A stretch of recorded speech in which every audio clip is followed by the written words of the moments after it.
على أشرف الأنبياء والمرسلين سيدنا ومولانا محمد وعلى آله وصحبه أجمعين.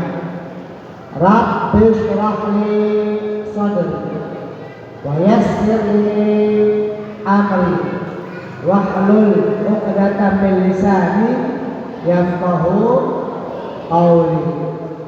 ربي زدنا علما وارزقنا فهما. اللهم افتح علينا حكمتك وانشر علينا من خزائن رحمتك يا فتاح يا عليم يا ذا الجلال والإكرام. ألا يا الله بنظرة من العين الرحيمة تداوي كل ما بنا من أمراض سقيمة. Amma ba'du. Ingkang kawula hormati para alim ulama, cerdik pandai, tokoh agama, pemangku adat, tokoh masyarakat, tokoh pemuda, terkhusus Kades, Bapak Kades Desa di Mataram, Bapak Kadus yang hadir pada malam hari ini, pengurus Masjid Al-Hidayah, bapak-bapak, ibu-ibu, hadirin wal hadirat. Mudah-mudahan semua yang hadir ini berada dalam pandangan rahmat dari Allah Subhanahu wa taala. Amin ya rabbal. Alhamdulillah, malam hari ini kita berkumpul di Masjid Al-Hidayah Desa Mataram, Kecamatan Tugu Mulyo, Kabupaten Musirawas, Provinsi Sumatera Selatan, Negara Republik Indonesia, dunia akhirat. Mudah-mudahan semuanya ahli surga. Kita bersyukur banyak mengucapkan alhamdulillah. Salawat terkirim salam, mudah-mudahan tercurahkan selalu keharibaan junjungan kita Nabi Muhammad. Allahumma sholli wa sallim wa barik alaihi wa ala alihi. Bapak dan Ibu hadirin yang dimuliakan Allah Subhanahu wa taala, terlebih dahulu kami keluarga besar Pondok Pesantren Mazra'illah mengucapkan terima kasih karena telah diberi kesempatan, diberi waktu untuk berkegiatan bersama masyarakat Desa Mataram, tepatnya di Masjid Al-Hidayah, dalam kegiatan safari Maulid Nabi Muhammad Sallallahu Alaihi Wasallam.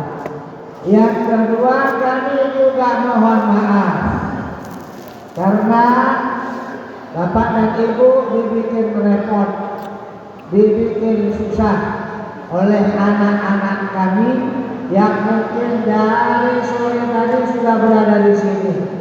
Ada yang manjat-manjat, ada yang mukul-mukul tembok, masangin spanduk, masangin banner, dan yang terpenting mungkin tagihan listrik bulan ini nambah. Dengan adanya beberapa alat yang harus dikoneksikan dengan listrik. Tapi ini semuanya mudah-mudahan dicatat oleh Allah sebagai ibadah kita semuanya, bukti cinta kepada Rasul Sallallahu Alaihi Wasallam, memakmurkan masjid dengan syiar-syiar agama melalui peringatan hari besar Islam. Hari ini masuk Masjid Al-Hidayah. Ini masjid patut dijadikan kebanggaan bagi kita semua. Masjidnya besar, luas, tinggi, nyaman. Alhamdulillah. Tadi disampaikan sudah menelan biaya lebih kurang 2 miliar. Aku udah sebutnya tok 2 miliar, Pak. Belum pernah lihat seberapa jumlahnya. Saya yakin pengurus juga nggak pernah lihat jumlahnya. Tahunya catatan laporan keuangan. Ini ubahnya saja ini 600 juta. Oh, pilarnya luar biasa, sama gede. Allahu Akbar. Pak Bu, ini kalau bukan semangat para pengurus, cintanya para pengurus terhadap agama Allah, gak mungkin ini tegak. Gak mungkin kan? Tegak. Yang kedua, kalau bukan yakinnya pada pertolongan Allah, gak kira wangi. Betul Pak? Betul Pak? Lawang mulainya gak punya modal, modalnya cuma modal doa kok. Modal doa sama ya yakin. Tapi Bapak dan Ibu, selagi niatnya baik, ingin membantu rumah Allah, insya Allah Gusti Pangeran pasti akan turun tangan menyelesaikan. Amin. Amin. Maka kita doakan semoga semua orang yang berperan aktif, berperan serta berkontribusi untuk wujudnya masjid ini, Allah muliakan hidupnya di dunia dan di akhirat. Amin. Allah limpahkan rezeki yang berlipat-lipat ganda. Amin. Allah berkahi hidupnya. Amin. Mudah-mudahan tidak lebih dari setahun 2024 kecuali masjid ini sudah berdiri megah dan selesai semuanya. Amin. Amin. Bijahi Rasulullah sallallahu alaihi wasallam. Pak, Bu yang dimuliakan Allah Subhanahu wa taala. Malam ini kita ngapain? Malam ini kita ngapain? Ngaji. Ngaji ya? Ngaji. Ngaji. Saya berharap nanti masjid ini semakin makmur dan tidak menutup kemungkinan loh Pak, masjid ini menjadi masjid transit. Ya, masjid transit. Di mana orang-orang dari semua tempat rasanya itu kalau tidak singgah di Masjid Al-Hidayah, loh kok ada yang kurang gitu? Kok ada yang kurang? Kemana-mana kita mau pergi ke Palembang, Bengkulu, Jambi, selalu pasti orang mencari mana masjid yang nyaman di pinggir jalan. Dan tempat masjid kita ini sangat tepat. Apalagi kalau seandainya masjid ini makmur dengan pengajian dan kajian. Pak, Bu, Kanjeng Nabi ketika beliau hijrah dari kota Mekah ke kota Madinah, yang dilakukan oleh Kanjeng Nabi pertama kali bangun masjid. Nabi sampai di kota Madinah gak langsung masuk Madinah. Sampai di kota Madinah itu hari Senin tanggal 12 Rabiul Awal. Itu beliau gak langsung masuk kota Madinah, singgah dulu di Kuba. Dulu Kuba itu masih di bagian luar Madinah. Kalau sekarang sudah menjadi satu. Singgah di Kuba itu 4 hari. Singgah di Kuba 4 hari. Selama di Kuba Nabi bangun masjid. Jadi Bapak dan Ibu, Nabi sudah mencontohkan bangun masjid. Bangun masjid Kuba itu tidak langsung pegal ya Pak. Yang penting langsung diletakkan niki dari masjid. Masjid Kuba. Makanya setiap hari Sabtu Nabi itu datang ke Kuba untuk ziarah sholat di situ. Siapa yang sholat 2 rakaat di Masjid Kuba, maka dapat pahala seperti pahala umrah. Senin, Selasa, Rabu, Kamis, Jumat Nabi berangkat. Gitu ya. Singgah dulu sholat Jumat di Bani Salim. Setelah Jumat baru Nabi masuk ke kota Madinah. Ketika sampai di kota Madinah, yang dilakukan Nabi adalah membangun masjid.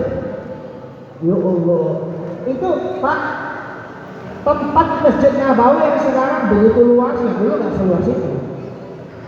Dulu tempat itu adalah tempat jemur kurma, tempat narik hewan ternak, bekas reruntuhan bangunan, dan juga di situ terdapat kuburan-kuburan tua. Oleh Nabi kuburannya dibongkar, dipindahkan, kayu-kayu disingkirkan, bongkahan-bongkahan batu diambil, dipinggirkan, lalu kemudian dibangun Masjid Nabawi yang sekarang menjadi Masjid Madinah. Artinya yang dibangun pertama kali adalah masjid. Begitulah membangun bangsa, membangun peradaban, bermula dari masjid. Pak, Bu, yang dirahmati Allah Subhanahu wa taala, orang yang bangun masjid itu Allah bangunkan istana di surga. Orang yang bangun masjid itu Allah bangunkan apa? Istana di surga. Mungkin ada yang nanya, Ustaz, kalau betul sakit bangun masjid lengkap, hanya bisa ikut nyumbang semen, hanya bisa ikut nyumbang batu bata. Semuanya yang punya niat ingin membangun masjid kebahagiaan, semuanya pasti kebahagiaan. Lah kira-kira kemuliaan apa lagi yang dinantikan kalau sudah Allah bangunkan istana di surga? Kira-kira sangat luar biasa. Dan ini masjid sudah berdiri megah, alhamdulillah. Membangun masjid setidaknya melalui 2 hal. Pertama, bangun visi masjid. Masjidnya belum ada atau masjidnya sudah kurang layak direnov, pasti dibangunkan, dibaguskan, dan diperluas. Apalagi di masjid nggak ada tiang tengahnya, Pak. Jarang loh masjid nggak ada tiang tengahnya. Sehingga kalau sholat jamaah, pengajian, kajian, jamaahnya luas, nyaman semuanya. Tingginya juga demikian, sirkulasi udaranya bagus. Sehingga kipas angin yang ada akan semakin menambah sejuk. Masjid kita udah lebih enak dibanding masjid Nabi Muhammad dulu. Dulu tingginya cuma 2 meteran, atapnya pelepah, kurma, lantainya pasir, Pak. Belum ada tefel, belum ada keramik. Bangun masjid.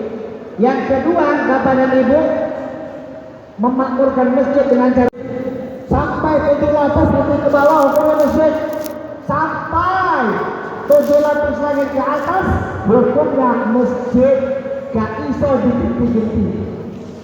Maka akan lebih baik nanti di depan masjid ditulis niat masuk masjid. Nanti di beberapa tempat